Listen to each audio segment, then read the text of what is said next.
Everybody's hanging out.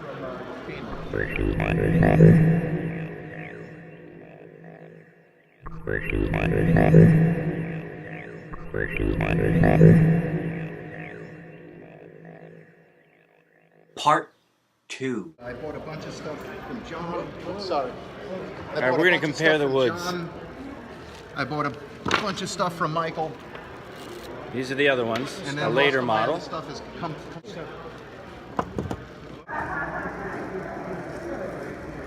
So it's amazing what you see here at the Lancaster Lock Show. This is an early version of that. So I sold 2 things today. Back straps. Yeah. I have a pair of false back straps, but I didn't bring those. Yeah. Those My are first marked pair of back straps I got last year. 1901 Hyatt. I don't know what M&C stands for. And that's everything that I brought. These I want. What? They're beautiful. Those aren't mine. Yeah, these are woods. No, Those are I his. only have this woods. The verdicts and the other woods are his. Oh, okay. The Hyatt plug 8. Left turn. So it turns the other way. Yeah, tonight. Here's the verdict. And these are my favorites here. The low serial number. I like the swivel. Huh? That's beautiful. That is awesome. Yeah, I didn't expect to see him because we were talking on the phone about those because he wasn't sure what they were. And then, yeah, and then he was talking to Arioch, and I said, "Holy Christ, that's the one. That's the one." Isn't that he sent me amazing? pictures of.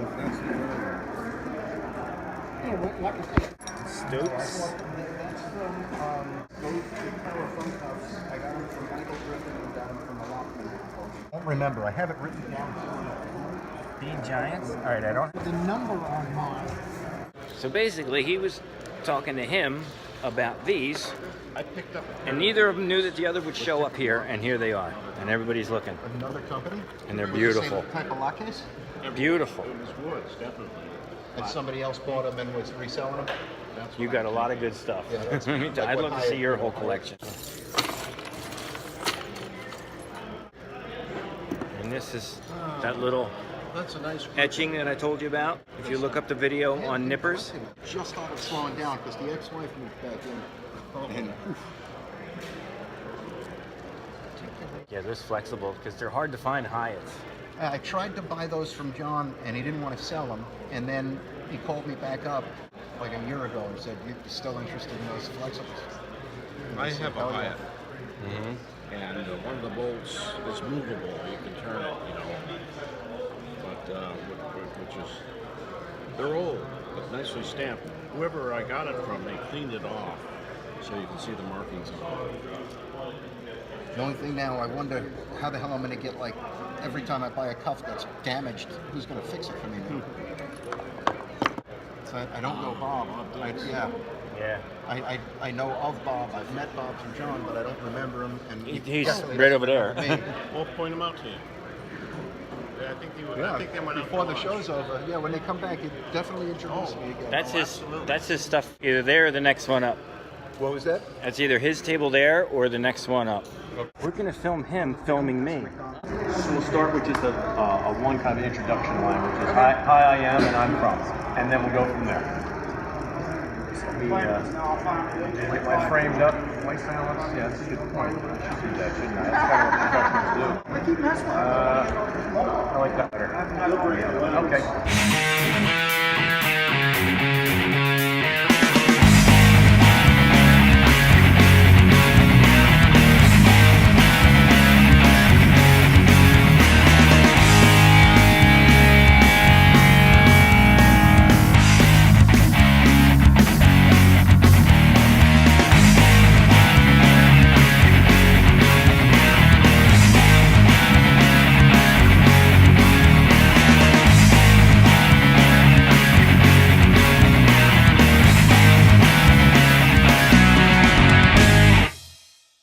Hall of Fame this year is D.K. Miller, Daniel Clarion, and I'd like to give a background about him. Like David Rankel knows everything about the Millers, and David, you come up and give a few words about him, please.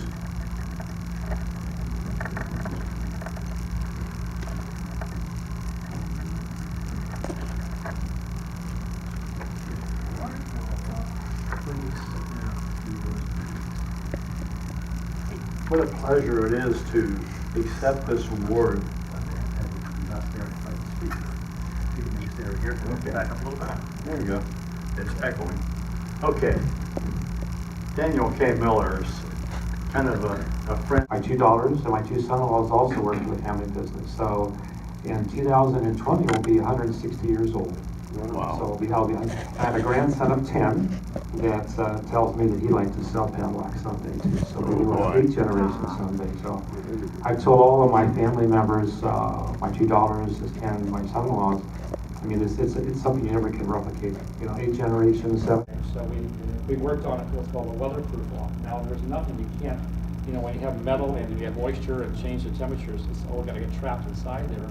But what basically we tried to accomplish, we put 2 grommets on the shackle, okay, and then we also put a boot on the bottom, and then we have a grease that's supposed to dissipate water inside it. So we've done the best we can to try to make a weatherproof lock. So, and we was also just recently, last year was a cable lock we had, and then so each are trying to find some new lock. You know, they've been honoring me all those years to use our padlocks. You know, if you remember it.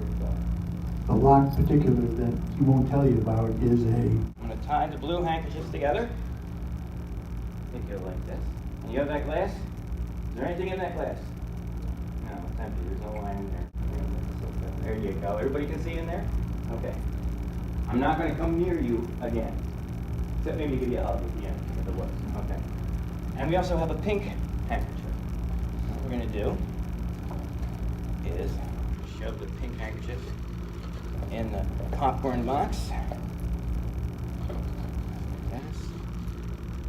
Remember getting popcorn and stuff like that? You remember that? Yeah, those were the days. That's when it was a nickel. Sure ain't that now. Now, Joanne, I have not approached you whatsoever, have I? Nope. Okay, now watch this. This is really cool. What I'm just gonna do is go like this. I'm not gonna come near you. That. Feel anything? No? Nothing? I thought we had a connection, Joanne. Oh, what I actually did, Joanne, is I made that handkerchief vanish out of here. And wouldn't it be cool if it was back over there? Joanne, a big round of applause. All right, ladies and gentlemen, thank you so much. I want to thank you all for coming out tonight. Thank you again, Scott. Okay, so it is now almost 1 o'clock in the morning, and all the handcuff guys and the lock guys were at the bar talking, and we had a great time. The banquet was wonderful. I hope everybody enjoyed it. And now it's time to go home because in a few hours I gotta get up and hit an antique market with the dog and see if I can find any handcuffs because I really didn't buy anything here tonight at all. That's the thing. I sold a couple of locks, had a great time, but actually this is like one of the first lock shows that I walked away without purchasing any handcuffs whatsoever. But that's how it happens, you know what I mean, guys? Sometimes you hit, sometimes you don't. What the heck? Check out the elevator. Okay, now this is a Holiday Inn, and check out this door. Close.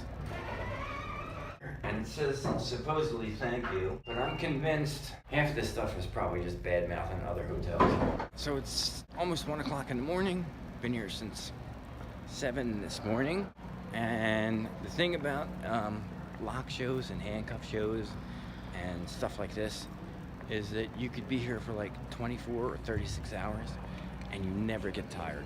There's always something else to talk about. I was just at the bar with Ron Spitz and a bunch of other lock collector guys, and we were just BSing and talking about, you know, stuff that we bought, stuff that we got screwed on, good experiences and bad experiences with eBay, things like that.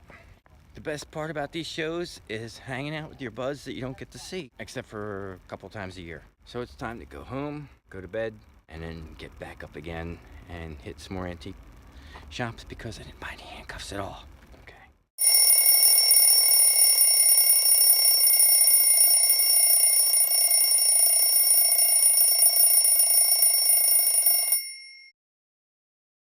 Okay.